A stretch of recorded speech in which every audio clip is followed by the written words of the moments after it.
everyone, it's ADRI. I am actually a big fan of the Five Nights at Freddy's series, and if you didn't already know, the newest game, Sister Location, has just recently come out. I have a couple of questions and opinions regarding Sister Location. I think the gameplay is fantastic. I like that it's different from the originals, but as far as the whole story goes, I have to say I'm a little unsatisfied with it. Not that it's not a great game, but compared to the Five Nights at Freddy's games individually, I personally feel that Sister Location is just lacking a little bit in that one special thing that I always go like, oh my god, this is such a great game. I want to point out that I just personally appreciate is Scott still has not divulged what gender Foxy is. Personally, I'm okay with that. I am gender fluid, so I kind of like that we don't know what Foxy is. And the HandyUnit, when the HandyUnit is switched to the angsty teen voice, he refers to Foxy as he. Now, when the HandyUnit reverts back to the regular default voice, and we check on Foxy's gallery, the HandyUnit refers to Foxy as her. So we still don't know what Foxy is, but I like that. I like that Foxy's a mystery, and Foxy does not have an outright gender. I love that fact about Foxy. And Foxy is actually my personal favorite. When you first come down the elevator, night one, you come down to what seems like the basement. There are no doors, and you have to crawl through the vent. When you get into the main control panel, HandyUnit tells you, and he introduces you to BLÄLOKPIIK's gallery, saying that this is where BLÄLOKPIIK encourages children to get fit. And when I first heard that, I was a little confused, because as far as where these animatronics are located, one, they're in the basement of this establishment. Two, we only see the technician that we are playing as working on these animatronics.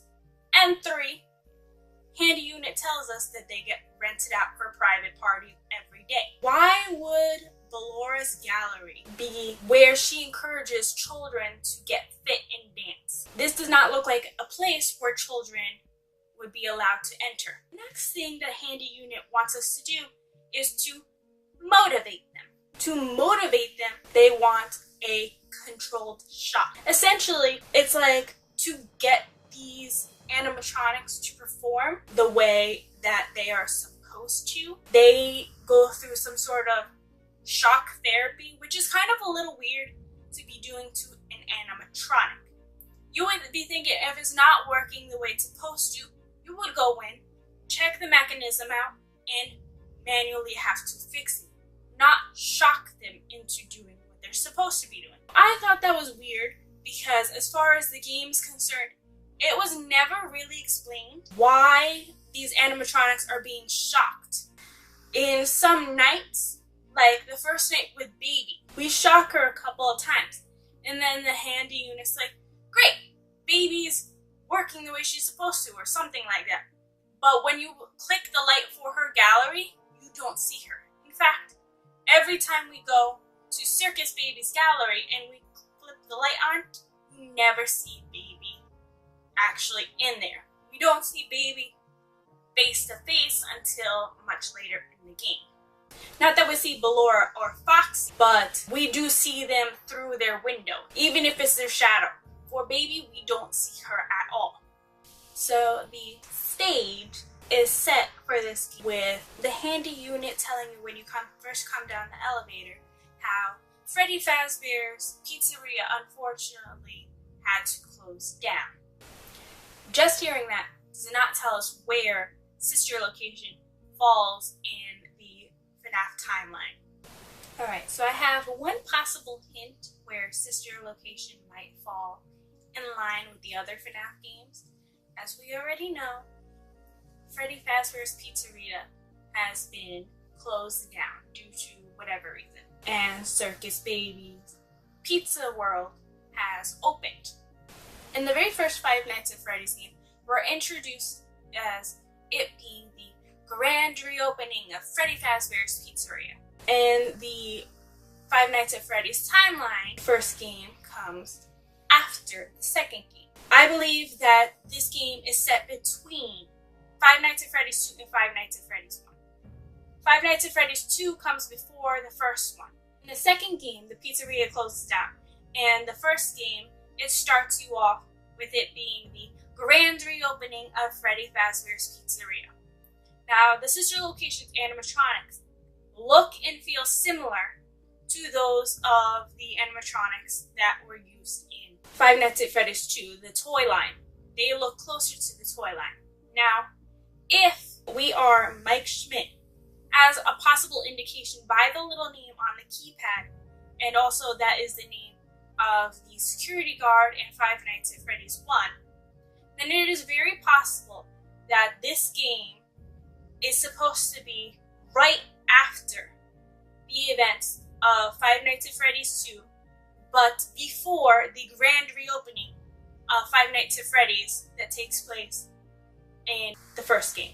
Before we go straight into night 1 of Sister Location, we see some up-close shots of Baby, and in the background we hear 2 male voices speaking. One of them inquiring what functions Baby has in her design. The other one that seems to be responding seems to be called Mr. Afton. And in the Five Nights at Freddy's novel, Sister Location, it is revealed that Purple Guy is named William Afton, and he is the one that kind of takes care of the business end of Freddy's. It is very possible that he is the one that kind of like owns the company that really designs all the animatronics and everything, not the person that actually creates the designs for the animatronics, because in the Silver Eyes novel, that man was named Henry, and they were the original owners of Fredbear's Family Diner. That is completely separate from Sister Location. But as far as Mr. Afton is involved in Sister Location, I believe that he is just introduced as, yes, the person that, like, the CEO of Afton Robotics that designed all these brand new animatronics.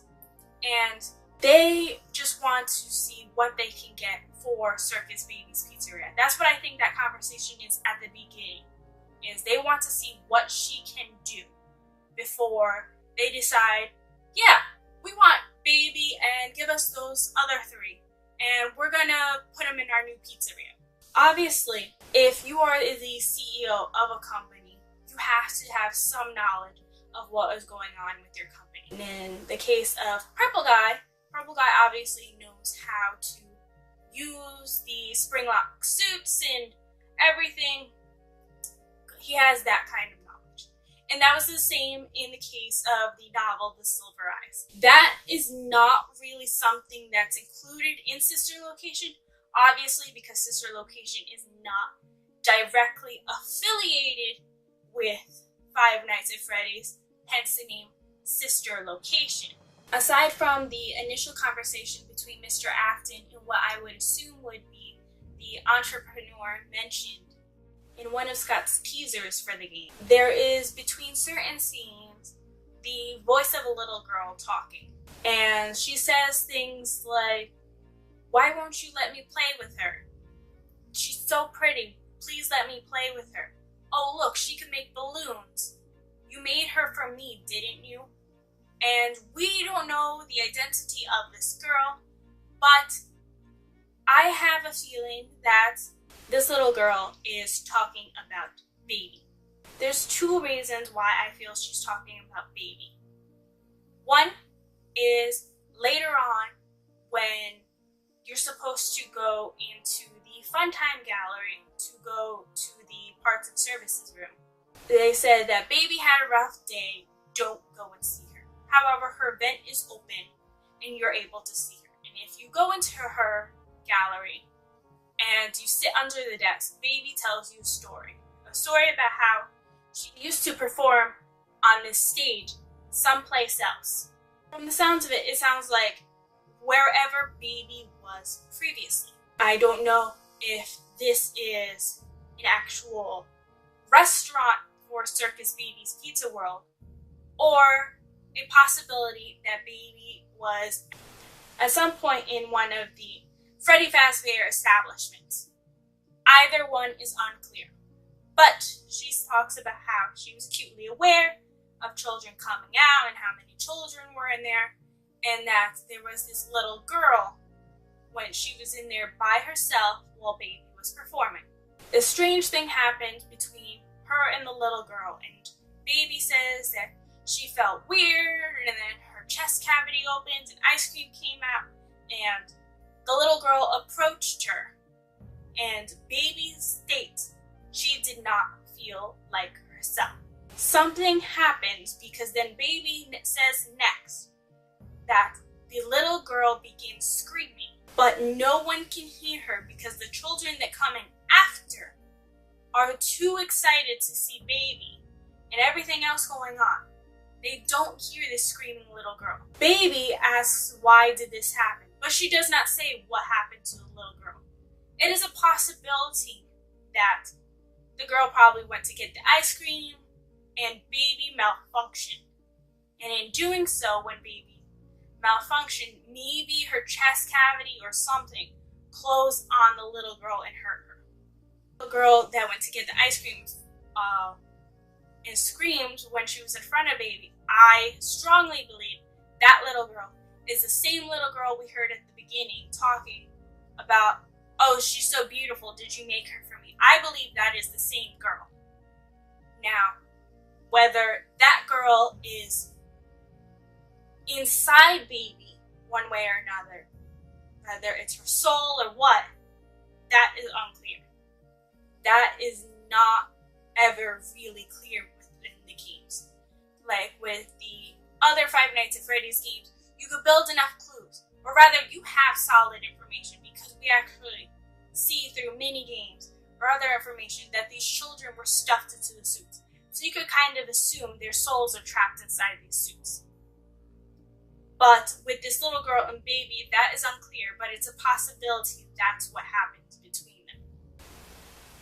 The other thing that is unclear, but possibly speculated, is this little girl is the daughter of Mr. Afton. That is not divulged within the game. There is not much information really revealed to us about the entrepreneur that is speaking to Mr. Afton in the beginning, Mr. Afton himself, or this little girl. And if, in fact, this little girl is the same little girl that had encountered Baby at this old location. Something I've wondered about as far as the FNAF games goes is if Five Nights at Freddy's 2 is supposed to be the prequel to Five Nights at Freddy's 1, why is it that the animatronics look much more advanced than those in the first game? And even the ones in Five Nights at Freddy's 2 that had facial recognition that was linked to the criminal database. I always thought it was weird that if it closed down and it's supposed to be before the events of Five Nights at Freddy's 1, why, when they reopened, did they use these older, less advanced animatronics? If Sister Location is supposed to be set between the end of Five Nights at Freddy's 2 and the beginning of Five Nights at Freddy's 1, I believe that this is where it would make sense why they use those less advanced animatronics. Five Nights at Freddy's 2, like I said, they have the facial recognition for the criminal database. Unfortunately, the events of Five Nights at Freddy's 2 happens and the restaurant closes. Then Circus Baby's Pizza World is open, and these new animatronics that are more advanced are developed. As Mr. Afton says at the beginning of the game about the different features, Baby has She can sing, she can give ice cream, she can blow balloons because she's got an internal helium tank. She can do a lot of things. She is a pretty advanced animatronic. But I believe because they seem to malfunction, or there just seems something wrong, especially with Baby in particular, it seems. In this game, they did not want to take a risk with such high artificial intelligent animatronics when reopening Freddy Fazbear's Pizzeria. So they went to those old ones because it just might have been safer for everyone involved. That's what I feel is the reason why the old suits were used in Five Nights at Freddy's 2. I think those suits were from the original Fredbear's Diners. Something else that is really weird is on night 2, when you go to check on Ballora, she is away from the stage. That's not the peculiar thing. It's after you shock her, there is a garbled sound. It's kind of reminiscent of the last phone call in Five Nights at Freddy's 1. But the garbled sound reminds me of when you get the phone call in either 1 or 3. I'm sorry, I can't remember off the top of my head. And phone guy, you can kind of hear him dying because the animatronics, you hear them pounding on the door. And then you kind of just hear the animatronic sound in the background. That's what the noise Ballora makes reminds me of. Now when you check on Foxy, Foxy also makes a weird noise, but you're able to understand the noise that Foxy makes. And it's not necessarily, it could be the sound Foxy is saying that's distorted, or it could not even be Foxy's voice at all. It could just be the HandyUnit speaking that is distorted. But either way, it is after Foxy gets shocked that the voice gets distorted. So it has something to do with the animatronics, and I think that's weird because what is it that made this system or the animatronics do this? Why is it? Why are they being shocked? Why is all of this happening? That I can't quite understand or put together. There's a curious thing about Baby's character, and it kind of makes you wonder if she is the villain of the game or she's actually on your side. From everything leading up to the real ending of the game, Baby seems to be on our side. From the first time we hear Baby's voice when the system shuts offline, she seems to be helping us.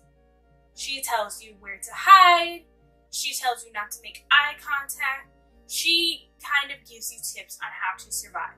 She even warns us of things not to do when entering Ballora's gallery. The HandyUnit gives us instructions, and Baby outright tells us, do not do that. If you do that, you will die. And so we follow Baby's instructions, and we live rather than following the HandyUnits and risk dying due to Ballora hearing us. Also later on, Baby warns us about Ballora. Don't do this, or Ballora will get you. Ballora's in the room. Ballora's behind you. She's following you. Or Ballora's right in front of you. However, at the very end of the real ending, we're trusting Baby. We're listening to what she said. And as far as we know, thus far, everything Baby has said to us has not let us down. It has kept us safe, even though she had kidnapped us. During Foxy's jump scare, in between nights 3 and 4, we did not go home on night 3 because Foxy jump scares us. And then in the beginning of night 4, Baby said she kidnapped us. And it's weird because why would Baby kidnap us? She says that she's going to open the faceplates so that we can be seen on camera and that we can be found. It's like Baby wants to help us, but at the same time, it's kind of weird. Did she kidnap us to save us from Foxy? or did she kidnap us for an ulterior motive? And also, toward the end of night 5, where she's leading us and kind of warning us of what to do with BLÅKPIIK's endoskeleton and what BLÅKPIIK's feeling and thinking, and just being like, stop, go forward, stop, BLÅKPIIK's right behind you, be careful, or BLÅKPIIK won't follow you into the scooping room. It seems like she's helping. However, the moment we enter the scooping room, we see Freddy, BLÅKPIIK, Foxy, and even though we had just sent Baby to the scooping room, we don't see Baby in there. However, we still hear Baby because we have her chip. I don't know who they're trying to hide from, but I'm assuming just whoever put them in this establishment, because like we said, they're being shocked, and the shock is supposed to motivate them to performing. And there has been on other nights, like the night where Baby first tells us her story, the HandyUnit says, Baby had a rough day today. Don't bother going to check on her. But we don't know what happened that Baby had a rough day. We don't physically see Baby the other nights. And on night 5, right before she takes us to the scooping room, we see Baby's animatronic, and she says that something bad really happened. And she basically says that there's a bad part in her. But she also has told us right at the beginning of when we're trying to fix her, she gives us instructions and says BLÅKPIIK's in the room, and to just do this, listen to her, because BLÅKPIIK's in the room. And previously before that too, she said she's good at pretending. So what does Baby say? What is truth and what is a lie? Is she pretending everything that she's saying for an ulterior motive? Or is Baby telling truth in some of the things she says? From what it seems, when she takes us to the scooping room, I feel like it's more self-preservation. She kind of brings us to the scooping room to kind of hide in our body. It feels like she wants to use our skin to hide from whatever's happening to herself in the animatronics. Not necessarily because she wants to hurt us, because she says to BLÅKPIIK that we're not going to hurt them. And she seems to trust us, at least from what it sounds like when she speaks to us and when she speaks to BLÅKPIIK on our behalf. It seems like she kind of wants us to help her, but she's going about it the wrong way. It's like she doesn't want to outright ask us, and she kind of takes this roundabout way so she can hide. She wants to hide in our body. And that's the way the real ending is. We basically get our innards and everything scooped in. And that's another thing. Ennard, you can play the whole game and get the real ending without ever encountering Ennard. But if you play straight through like that, is Baby bad or is Baby good? Or is Baby just trying to protect herself and the other animatronics? That's what I can't quite figure out. And it's not that so much that it's unclear, it's the fact that she says she's good at pretending, and BLÅKPIIK is not, because BLÅKPIIK doesn't learn. That is something that makes me question everything Baby says. On night 4, after Baby kidnaps us, she puts us in a suit. From the looks of it on the inside, we can't really figure out what it is. All we see are like 2 giant eye holes, and the faceplate is able to open up. That's not enough information to go off of whose suit could we be in.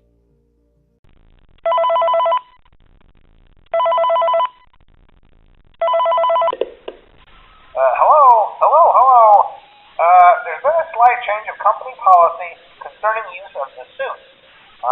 Don't. After learning of an unfortunate incident at the sister location involving multiple and simultaneous spring lock failures, the company has deemed the suit temporarily unfit for employees. Safety is top priority at Freddy Fazbear's Pizza, which is why the classic suits are being retired to an appropriate location while being looked at by our technicians. Until replacements arrive, you will be expected to wear the temporary costumes provided to you. Keep in mind that they were found on very short notice, so questions about appropriateness/relevance should be deflected. I repeat, the classic suits are not to be touched, activated, or worn. That being said, we are free of liability. Do as you wish. As always, remember to smile. You are the face of Freddy Fazbear's Pizza. I am only going to keep you for a little while. Try not to wiggle, though. You're inside something that came from my old pizzeria. I don't think it was ever used. At least not the way it was meant to be used. Too dangerous.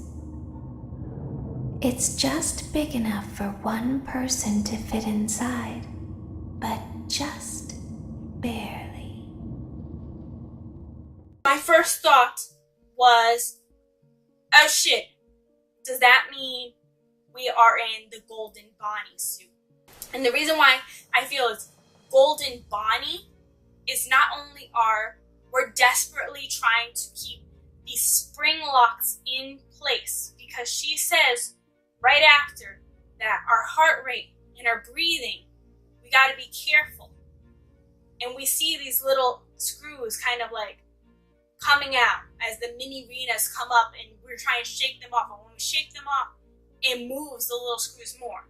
So I believe that is the spring lock mechanism. And I believe Baby hit us inside Golden Bonnie's suit. So obviously, this suit has already been used by Purple Guy. It might have been 3. That one voicemail where it mentions a sister location and Spring Bonnie's suit being taken. When we hear a sister location and Spring Bonnie's suit being taken, now that I'm thinking about it, from right off the bat, we assumed Purple Guy took it, because we knew that's what Purple Guy had used to kill the children. He wore Spring Bonnie's suit, and he lured them, and he killed them like that. But when we heard the sister location, we didn't really think any of it until this game was announced. But now I'm thinking, Baby sticks us in Spring Bonnie's suit. So how did Spring Bonnie's suit get to this location? That is a new question now. I don't know how did Mr. Afton, who is confirmed in the books to be Purple Guy, was it Mr. Afton that brought Spring Bonnie's suit to this location?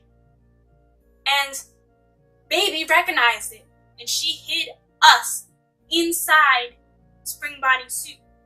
Or, a little less likely, because I don't see how she could have, but I'm not ruling it out. Did Baby retrieve this suit? How did the suit get there? After Baby kidnaps us on night 4, we can hear something being dragged into the scooping room with us, which we find out later it's BLÅKPIIK. The 2 men that are bringing BLÅKPIIK into the scooping room, one of them says, "What happened to her?"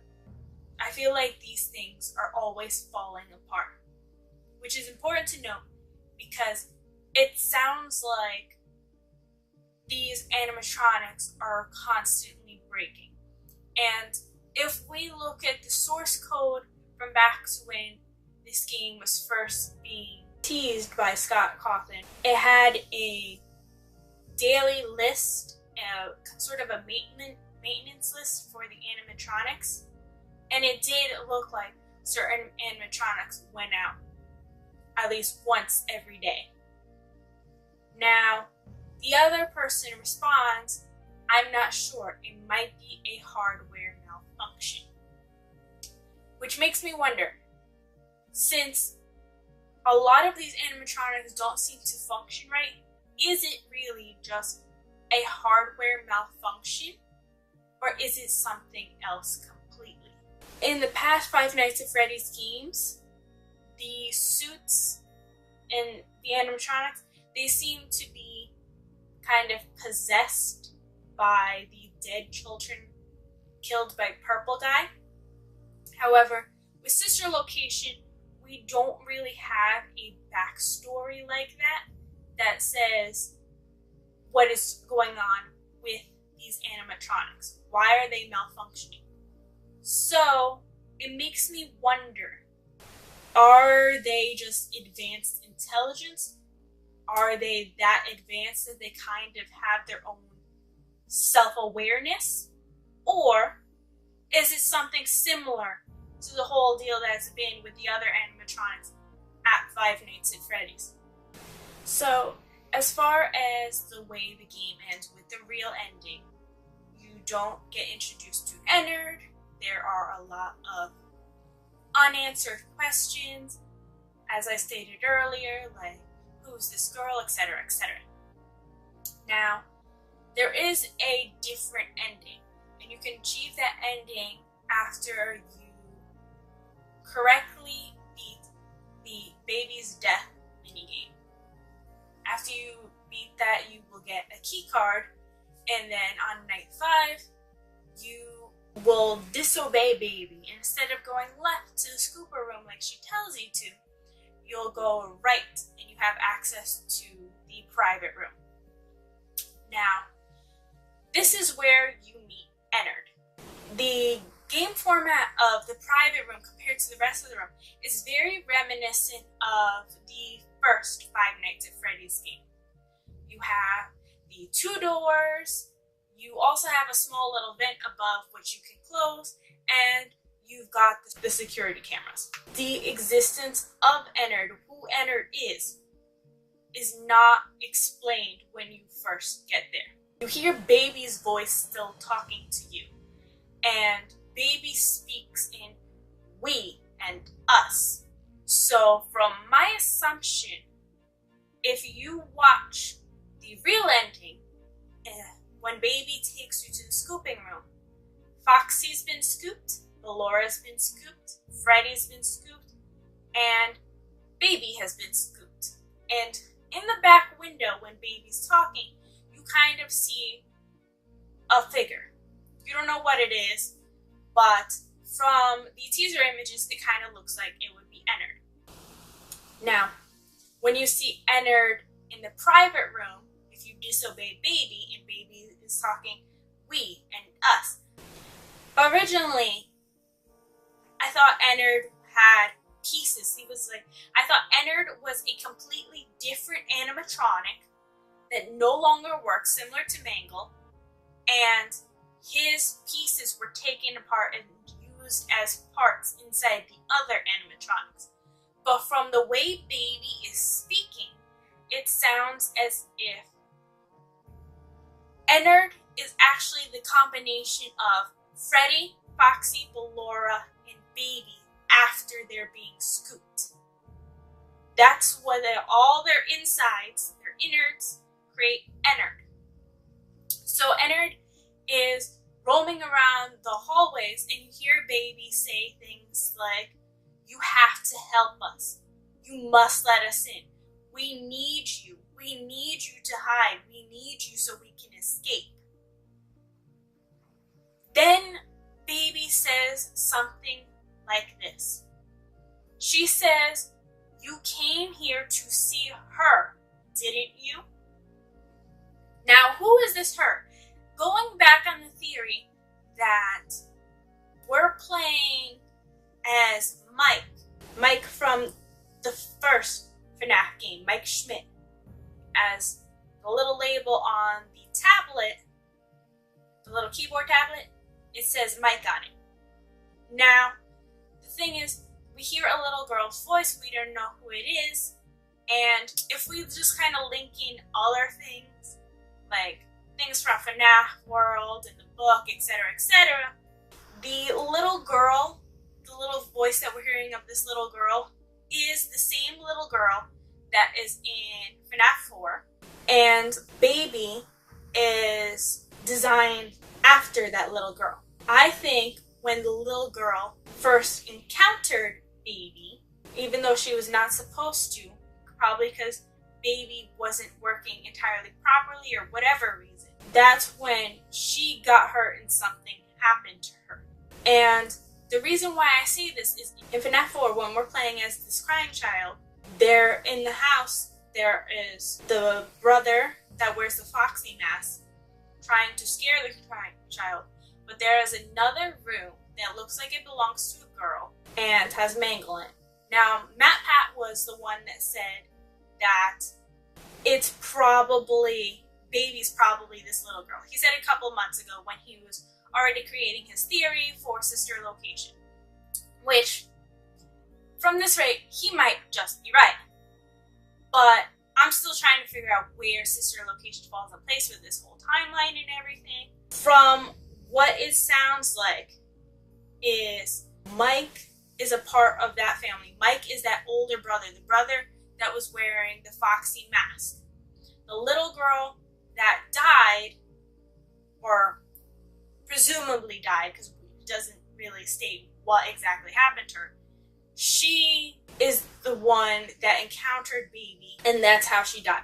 And there is a brother that got bitten, but I think that those three characters in those particular games all coincide somehow.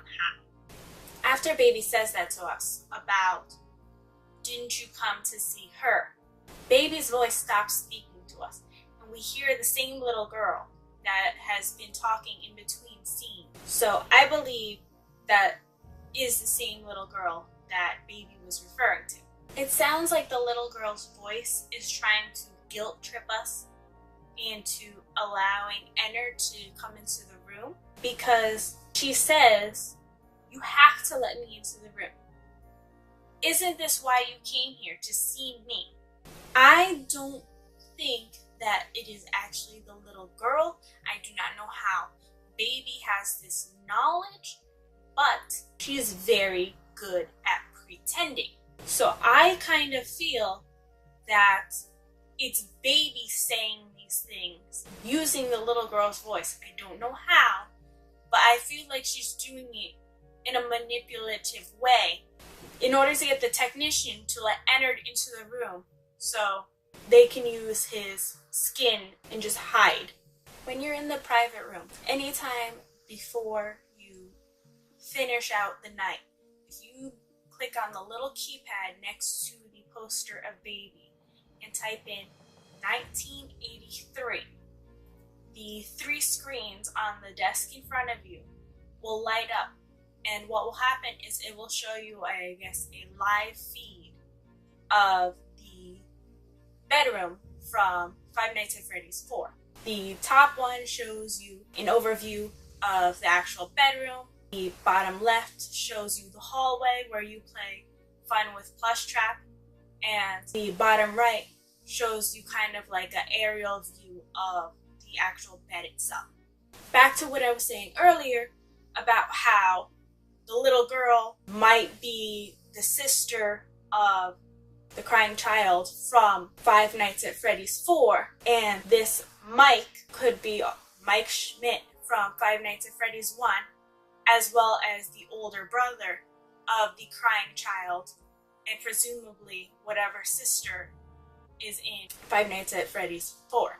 It seems like it could be a strong possibility that sister location, as I said, it feels like it takes place between the end of the events of Five Nights at Freddy's 2, but before the beginning of the events of Five Nights at Freddy's 1.